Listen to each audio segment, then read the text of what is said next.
about the FA Cup. Apologies if I did intend to do a stream yesterday. I did do a stream yesterday, but there was issues with the volume on it. So I was like, that ain't quite right. So I thought, knock that off, and I'll do it again today. So here I am today, doing another stream. It won't be a long stream because actually we've got some interesting matches to watch today in the FA Cup. And I hope you guys are doing well. I hope you're keeping safe and doing well.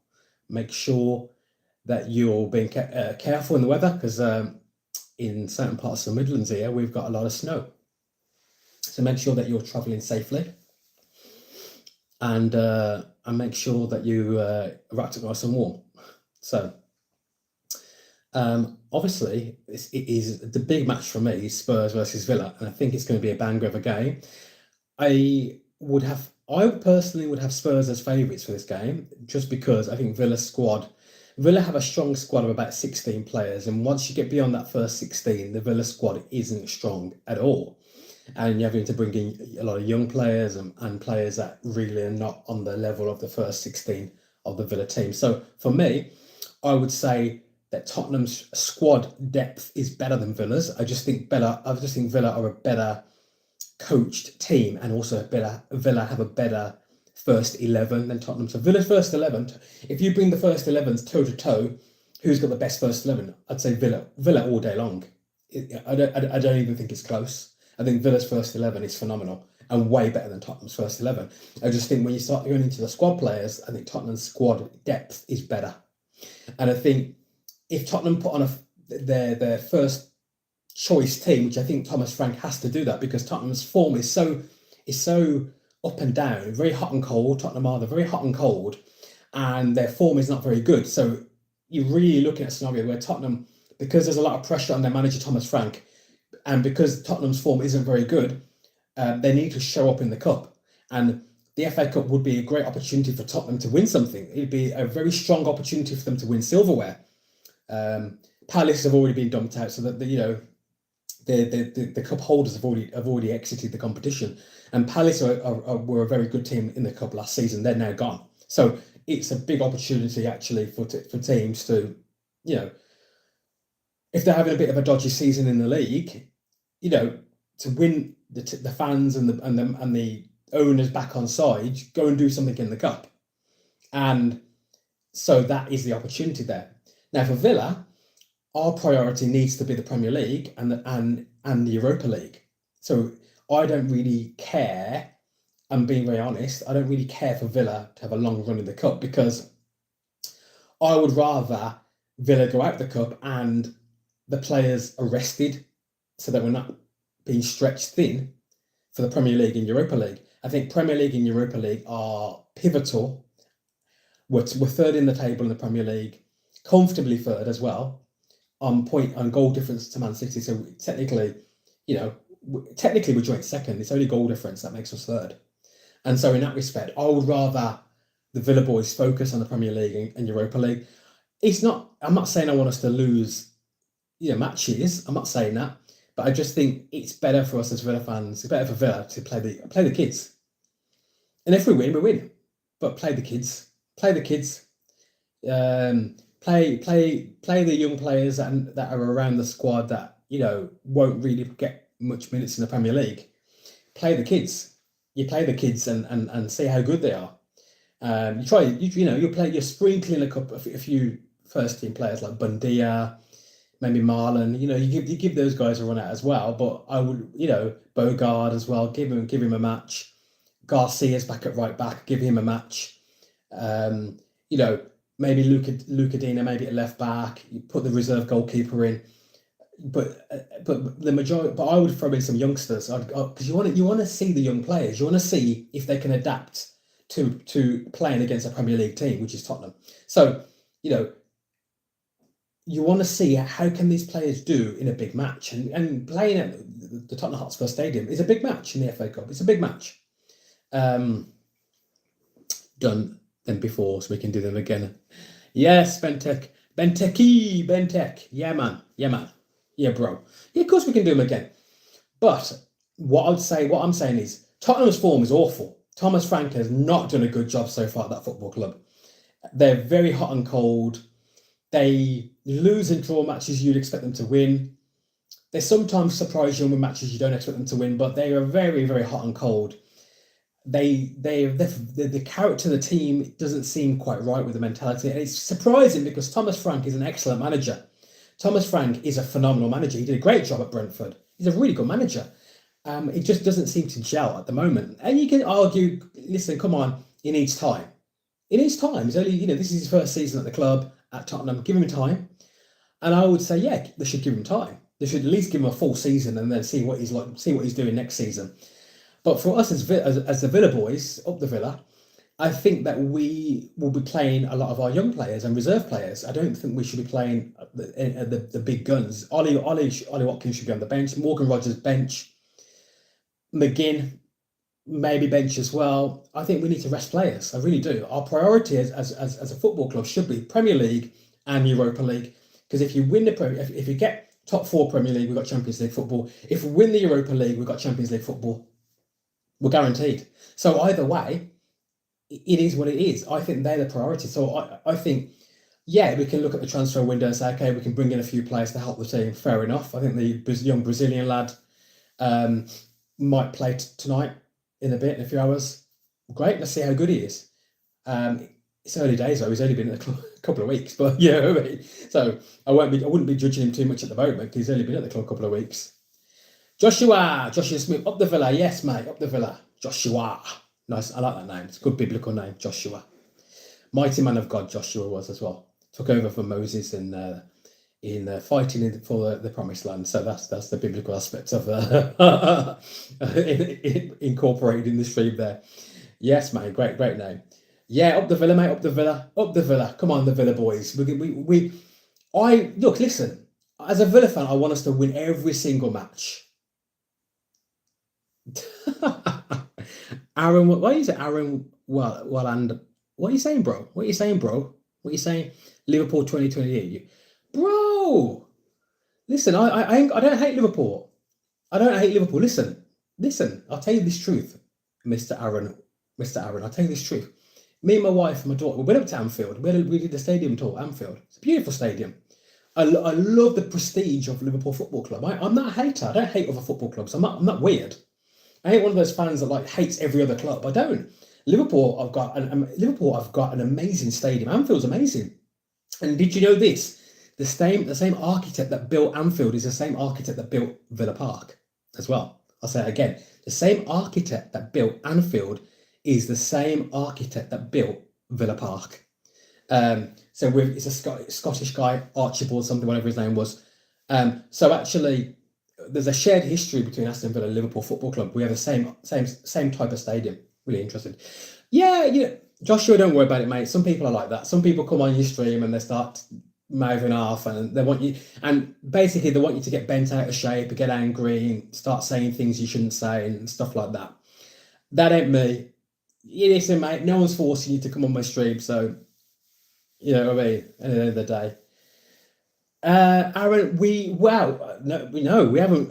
Aston Villa haven't won the Premier League. We were second. We were second, and we've had some very good Premier League runs. We haven't yet won the Premier League, although we have won the European Cup and we have won the old Championship. And you know what? We're a football club going in the right direction. Aaron, I would say this to you, not to be too provocative, mate, but let's judge it based on the season itself. We're a Liverpool Football Club right now in the Premier League, and we're Aston Villa. And also, before you answer that question, how much money have Liverpool spent in the transfer window this summer, or last summer, shall we say now, because we're in the new year? And how much did Aston Villa spend? And then judge it based on the seasons of both clubs back, and let's put them both together, and let's see how that matches up. Aston Villa barely spent a penny. Liverpool bought one of the most expensive strikers in Premier League history, who basically couldn't hit a barn with a banjo this season for some reason, and now is injured. He spent about 300 million. Joshua's absolutely right. You spent about 300 million, and Aston Villa are absolutely whooping your backside in this Premier League season, mate. So, and I say that I'm not a hater. I like Liverpool Football Club. I'd probably say, if you look at different teams, Liverpool would be one of the teams I actually like. So Culture Casino, bro, what's up, my friend? Culture Casino in the house. What's up, bro, from America? Culture Casino has a big channel in the States, guys. He's a great guy. Great guy. Has a big channel, a big YouTube channel in USA, Culture Casino. Greetings, my friend. Nice to see you. Yes, Hristian, again, thanks for seeing you again, bro. Nice to see you. Nice to see you. I see you, Hristian. I can see Hristian. I see you. You always challenge me with the pronunciation of your name, Hristian Havanov. Good to see you again, friend. I see you. I see you, bro. I see you. I acknowledge you. Thank you for being here, bro. I see you. I see you, bro. I see you guys. I see all of you. I see you, bro. I see you. I see you. All of you. Thank you. Greetings. Thank you. Thank you for being here. You guys, some of you guys are new to the channel. Some of you guys are new to Christian Fandom Geek, and I'm talking a lot about football and Villa these days. So some of you guys are new. Back in the day, guys, I was talking about Star Wars. If you look at my older episodes on the channel, I was talking about Star Wars. I was talking about the hero's journey. I was talking about Star Wars. I was talking about loads of stuff. And I was talking about, I talk about loads of stuff like that. I talk about politics sometimes, although I don't like to do loads of politics. Salah is going to Saudi Arabia. Yeah, I think Salah should go there. I think Salah should go. I think Salah's done his time in the Premier League. I think he's done his time, if I'm being honest. Mo Salah should go to Saudi now. Go and get Saudi money. Go and get oil money. Get that oil money. Get the oil money. He's done his time. He's done his time. Mo Salah is a Premier League legend. One of the best players in his position to ever play in the Premier League. He's a legend. He'll be a FIFA icon legend. He's a great player. Great player. Lily, up the Villa. Yes, Lily, up the Villa. That's right. Yeah, Salah's too old. I think he's too old for the Premier League. I think he's absolutely fine for a slower league. He'll be absolutely fine. I think his legs are going a little bit now. But Mo Salah is a legend and one of the greatest players to ever adorn the Premier League. And I would be the first to say that he's a North African superstar player and one of the best players in his position in Premier League history. I will say that. Mo Salah's a legend. Got a lot of respect for Mo Salah as a footballer. Great player. Joshua, God bless you, mate. Make sure you come back, Joshua. Sub the channel. Make sure you come back. Make sure you come back, mate. Good to talk with you. Good to talk to you. And Aaron, I know you wanted to cause beef, but mate, God bless you, mate. I haven't got hate. I'm not a hateful person. I ain't got hate. You want to come on here and you slag off Villa? That's up to you. I'm not going to get angry about it, mate. It's just football. Not the end of the world. But Liverpool, great club, but they're just not having a great season. That's all it is. But they're a great club. I said when the Premier League season started, Liverpool's defense is not strong enough. I knew it immediately. I looked at their defense. God bless you, Joshua. Thank you. God bless you. Thank you. So you'll be around for more of my streams and videos. That's it, man. Smash the like button, sub the channel. Come on now. Thank you very much. I said it before. Liverpool's defense is not good enough. It's not good enough. And it's the Achilles heel for Liverpool's season is their defence. Van Dijk is very hot and cold these days, very inconsistent in his performances. One day he'll be man of the match, the next day he won't play that well. And Konate, he was a very good centre back, by the way. Konate is a good centre back, but he's not been at it this season at all. And you're too reliant on Van Dijk and Konate. You need centre backs to come off the bench and to challenge Konate and Van Dijk in the team. And the centre-backs at Liverpool that they've got on the bench are not good enough. So if Konate and Van Dijk are not having a good game, Liverpool are in big trouble. And that's what they've found this season. So Liverpool need to go out and buy another couple of centre-backs, really, or at least a very good centre-back and somebody who may be a full-back who can also fill in at centre-back if needed. So that's the issue with Liverpool. They need to sort out the centre-back situation. And they went into the season too much focused on the attack. And what they thought is like, listen, we're Premier League champions. We'll go and buy Isak from Newcastle and we'll blow away every other team. We'll just blow them away with firepower. And it hasn't worked because you can't do that. You can't just go in the Premier League and think, I'll buy 4 or 5 forwards and blow teams away. You can't do that. That ain't going to work. If your defence ain't good enough, you can't think, oh, we'll go and bang in 6-7 goals every match or whatever. That is not going to work. Teams will figure you out. And if you can't defend, you're going to be in big trouble. And that's what Liverpool found this season. They couldn't do it defensively. Not very defensively weak. The midfield is good. Their attack is good, but their defense The fullbacks have not been good enough. The centre backs not been good enough. Goalkeepers issues as well. But they're spending 130 million on a striker that they probably didn't need. They needed another striker, but they could have bought one for probably 50, 60 million. That would be just as good. They overspent on a player that they didn't need. And that's the reality of it. The Liverpool Football Club have overspent on a player they did not need. They didn't need him. Go on the continent and go and buy some young player for 50 million. Go and get the guy from Porto, the Spanish lad, whatever his name is, who's a really good young player. You get him for 50 million, 45 million from Porto. He'd do the same job.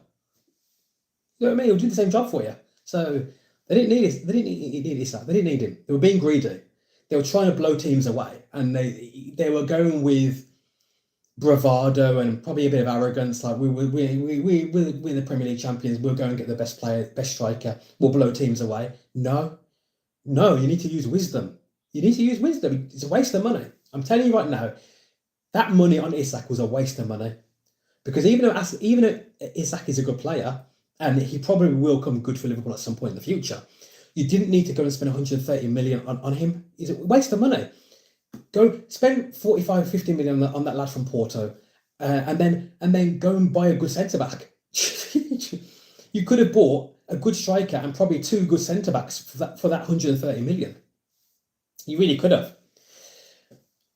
Hey from Dudley, brother. God bless you. The Gen. What is it? How do you pronounce it? Gen.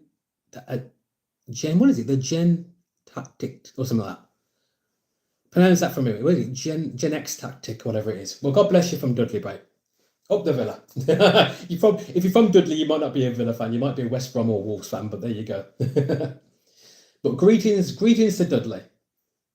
Yeah, I'm just moaning about Liverpool a little bit because Aaron, and before was on about Liverpool, and we got into a bit of a thing about Liverpool, and he is giving it the large, Liverpool better than Villa. It's like, well, you've got a great stadium, you've got a great squad, but I just think the transfers in the summer for Liverpool weren't very good, and they needed centre backs, not a £130 million striker. Yes, you're a Villa fan. Good on you, mate. Good on you, mate. Mate, if you're a Villa fan, you need to sub my channel. This is a Villa channel. My channel is doing Villa streams. A lot of the stuff on Christian Fandom getting out Aston Villa stuff. So you sub this channel, you watch my channel, okay? You follow Christian Fandom Geek, all right? You hear me speaking truth to power about Aston Villa and about football. I teach you about football. I talk to you about football on this channel. Proper football, okay? I talk to you about it. I should be a football pundit, shouldn't I? I should be a football pundit. I'll talk to you about football here. Thank you for spending your afternoon with me, guys, by the way, because it's a Saturday afternoon, you could be doing other things. You know what I mean? So I've got the missus has popped out, so she'll be back soon, so it won't be a long stream. It won't be a long one. My missus and my daughter popped out for a bit, so I thought, let me get in a quick stream. So what do you think, mate? Spurs Villa, what do you think? I'm thinking it's going to be a tricky game because I think we'll play a lot of reserve players. So I'm not sure if Villa will win that match. If we put in our first 11, our strongest team, I think we'll go and beat them.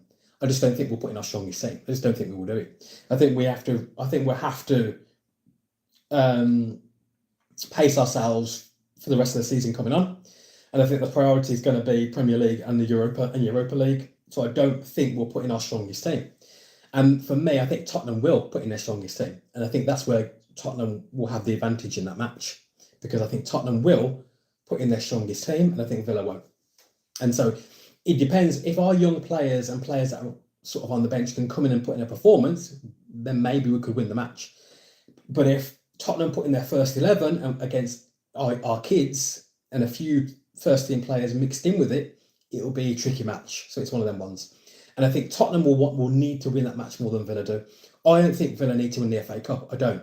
I think we need to be top 4 in the Premier League, and I think we need to go to try and win the Europa League. I don't think we need to win the FA Cup. I just don't. And I know some Villa fans will get angry with me and say, no, you should win every game. You should win every game. It's a big match. We pay our money to go down to Spurs. Some fans have paid their money to go down to Tottenham Hotspur Stadium to watch the match. We should try and win every game. I do agree with that notion. I do. I just think that I'm being pragmatic, guys. Don't be angry with me. I'm being pragmatic, and I just think, for me, from a pragmatic point of view, Aston Villa don't need to win don't need to win the FA Cup. We do need to be top four in the Premier League, and we do need to try and win the Europa League, because that guarantees us Champions League football. And for us right now, the biggest priority is Champions League football. As long as the end of the season comes and we've got Champions League football, I don't care whether we're third or whether we're second or whether we're fourth. I don't care.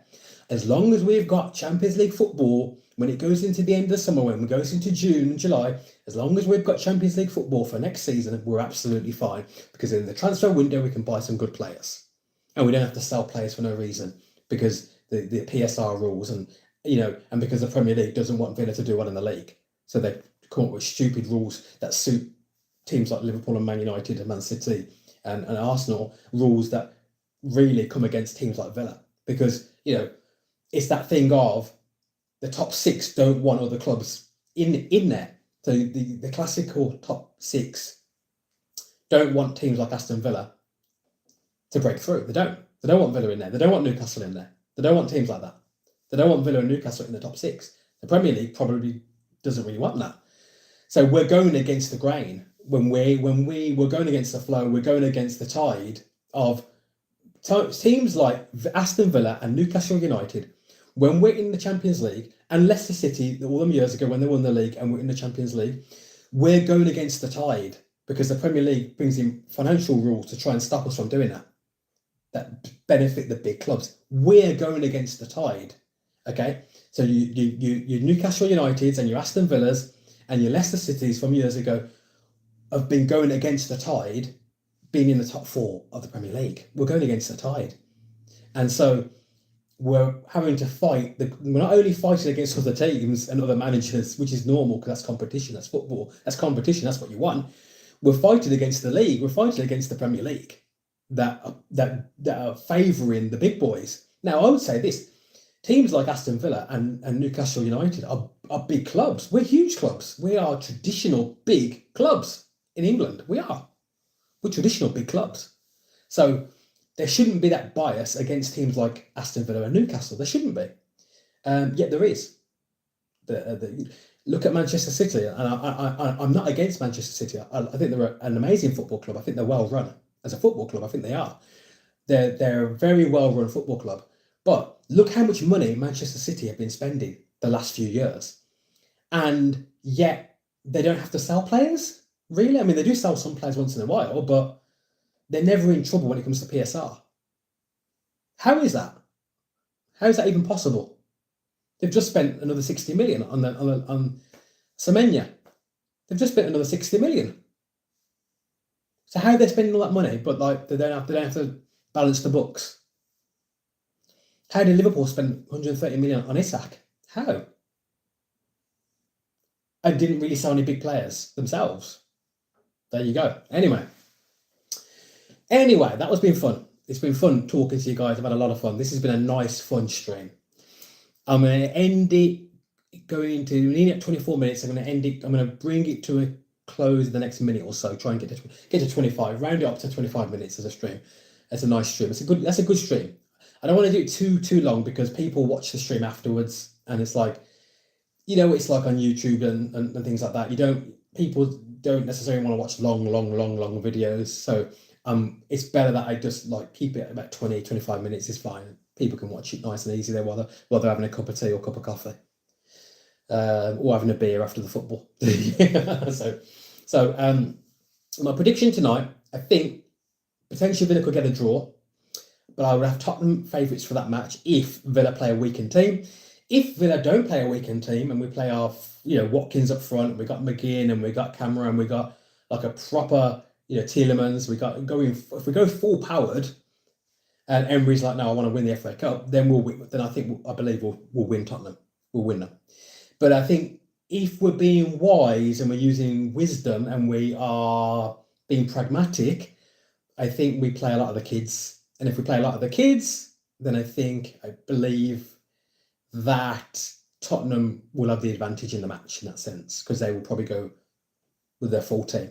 Because Tottenham need the win more than Villa do.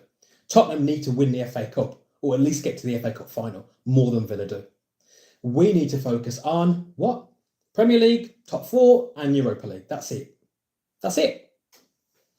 If we get top 4 and we win the Europa League, we've had the best season we've had for a very, very long time. And I'm not going to argue with other Villa fans about the FA Cup because I don't believe we need to win the FA Cup. And that's just my opinion.